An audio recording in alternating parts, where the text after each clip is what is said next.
ಹಿಂದೂ ಧರ್ಮದಲ್ಲಿರುವ 18 ಪುರಾಣಗಳಲ್ಲಿ ಗರುಡ ಪುರಾಣವು ಒಂದು. ಇದನ್ನು ವೈಷ್ಣವ ಪುರಾಣ ಎಂದು ಕರೆಯಲಾಗುತ್ತದೆ. ಭಗವಾನ್ ಮಹಾವಿಷ್ಣುವು ಗರುಡನಿಗೆ ನೀಡಿದ ಬೋಧನೆಯೇ ಈ ಗರುಡ ಪುರಾಣ. ಈ ಪುರಾಣದಲ್ಲಿ ಭಾರತದಲ್ಲಿರುವ ಕೆಲವು ಪವಿತ್ರವಾದ ನದಿಗಳು, ದೇವಸ್ಥಾನಗಳು, ಕ್ಷೇತ್ರಗಳ ಬಗ್ಗೆ ಉಲ್ಲೇಖವಿದೆ. ಗರುಡ ಪುರಾಣಗಳಲ್ಲಿ ಉಲ್ಲೇಖವಾಗಿರುವ ಪುಣ್ಯಕ್ಷೇತ್ರಗಳನ್ನು ಮೋಕ್ಷದಾಯಕ ನಗರಗಳು ಎಂದೇ ಕರೆಯುತ್ತಾರೆ.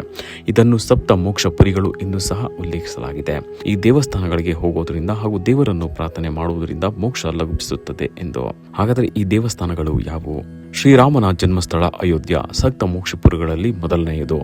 ಶ್ರೀಕೃಷ್ಣನ ಜನ್ಮಸ್ಥಳ ಮಥುರಾ. ಮಾಯಾಪುರಿ ಅಥವಾ ಹರಿದ್ವಾರ ಗಂಗಾ ನದಿ ಭೂಮಿಗೆ ಇಳಿದ ಪವಿತ್ರ ತಾಣ ಇದು.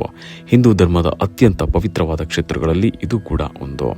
ಕಾಶಿ ಅಥವಾ ವಾರಣಾಸಿ ಮಹಾಶಿವ ನೆಲೆಸಿರುವ ಕ್ಷೇತ್ರ. ಗರುಡ ಪುರಾಣದ ಪ್ರಕಾರ ಈ ಕಾಶಿ ನಗರವು ಶಿವನ ತ್ರಿಶೂಲದ ಮೇಲೆ ನೆಲೆಗೊಂಡಿದೆ.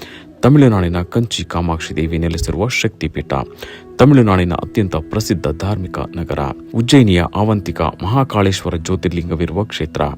ದ್ವಾರಕಾ ಶ್ರೀಕೃಷ್ಣನ ದ್ವಾರಕಾಧೀಶ ದೇವಸ್ಥಾನ. ಇದನ್ನು ಶ್ರೀಕೃಷ್ಣನ ಕರ್ಮಭೂಮಿ ಎಂದೇ ಕರೆಯಲಾಗುತ್ತದೆ. ನೀವು ಸಹ ಈ ಕ್ಷೇತ್ರಗಳಿಗೆ ಭೇಟಿ ನೀಡಿ ಮೋಕ್ಷ ಪಡೆಯಿರಿ.